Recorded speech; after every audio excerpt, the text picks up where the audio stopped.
Hello everybody and welcome to this, my first of two videos on the Canon EOS Rebel, the original camera in the EOS Rebel lineup.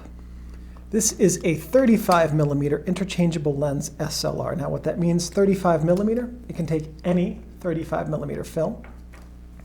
Interchangeable lens simply means that the lenses can be taken off and put back on at any time when you're not taking a photo without messing up the image. And single lens reflex means it has a single lens, a reflex mirror and prism, and a viewfinder, and you see what's coming in through the lens until the moment before the photo is taken. It has 3-zone evaluative metering and spot metering, shutter speeds of 30 seconds to 1/1000th and bulb. The viewfinder has magnification of 0.75x and 90% frame coverage. And what that means, the 0.75x or 0.75x means that what you see in the viewfinder is about 75% the size of what will be on the film. 90% frame coverage means that if what you're seeing right now in this video is what's going to be on the film, then in the viewfinder you will lose about 5% on each side in the top and the bottom. It will be on the film, but it will not be in the viewfinder. That gives you a little bit of flexibility when you go to crop your images in post. It has a fixed focusing screen with a single autofocus point indicated on it and central spot metering indicators, and the flash sync speed is 1/90th of a second. The Canon EOS Rebel was aimed at the entry-level user. The Rebel series is Canon's entry-level designator here in North America. In Japan, it's the KISS series, and although this was not called the KISS, and in other countries, it's the 4-digit series. So that where this was the EOS 1000, that 1000 is the indicator that it was an entry-level camera. It is fully featured, but honestly, it's geared for automatic shooting and scene mode shooting, and we'll see why as we go through this camera in these two videos. And we also know it's entry level because it's primarily a plastic camera. It was made by Canon in Taiwan in 1990 and 1991. It was preceded by the EOS 650, concurrent with the Rebel S, which was also called the 1000F. The 600, 710 RT, and the EOS 1. And it was followed by the Canon EOS Rebel 2, which was also called the 1000N. So now as we do, let's go through the camera's features and talk about what they are. In the second video, we'll talk about what they do and how to use them. These are the camera strap lugs. This is where you attach the strap. Here's the command dial, which will allow you to access and use all of the camera's functions.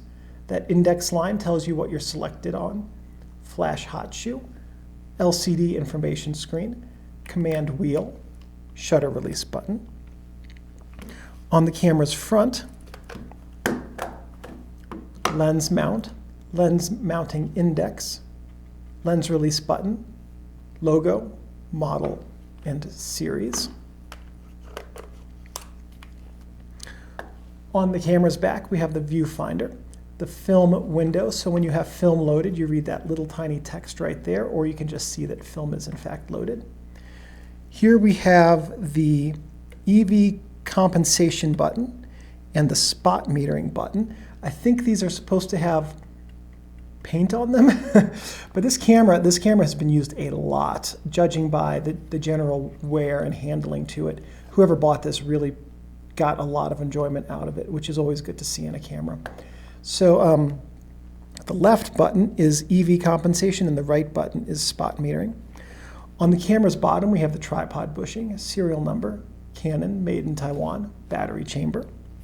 On the camera's inside, which we access by pushing down on this lock release here on the side, film cassette chamber, shutter, film guide rails that are molded into the camera body here you can see, film tension and take-up sprocket, film take-up wheel, leader placement index. This tension roller keeps tension on the film here so that the sprocket holes are engaged. Film pressure plate here on the back, And this cassette spring helps keep the cassette aligned properly inside the camera's body, and then a light seal around the preview window. So some things not to do with your Canon EOS Rebel or 1000. Don't store the do not touch the shutter or the lens. If you touch the shutter, the oils from your fingers can get onto it, which can damage the shutter by causing it to not work properly. If you touch the mirror, I said lens, but what I meant was mirror, the oils from your fingers can tarnish it and cause your metering to be thrown off or your autofocus, and it can also make your viewfinder darker. Don't leave your camera or lenses in your car.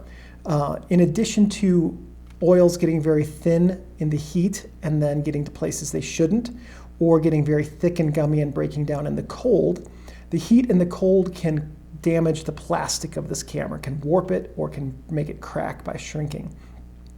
Also, leaving a camera in your car is a great way to have your car window broken and your camera taken. Even if it's not a great camera, someone who's going to do that isn't going to ask questions about what kind of camera it is until they're in an alley with your camera, seeing if it's worth any money. Don't store your camera in a plastic bag or box. Water will permeate that plastic, and it can cause fungus to grow on the lens elements. It can also cause damage to the electronics in your camera. Don't let this camera get wet. It's not weather sealed, and the electronics will be shorted out if it gets wet. And just remember that your Canon EOS Rebel is a precision tool that should be handled with care and respect. And as long as you take care of your camera will take care of you. All right, so that's what everything on this camera is. If you're interested in learning what it does and how to use it for your photography, check out video 2, and that will go into detail on these different features. Thank you for watching this video. Please give me a thumbs up. That lets me know that I'm on the right track producing content which is useful and helpful to you. If you have any questions or comments, please leave those in the comments section below. I'm pretty good about checking these every couple of days and answering questions. If you have any suggestions or ideas for future videos, and if I have the technical know-how and equipment, I'm more than happy to make those. One last thing. Thank you everyone for watching, and I'll see you in the next video. I gotta get up, Steinbeck. I have to turn off the camera.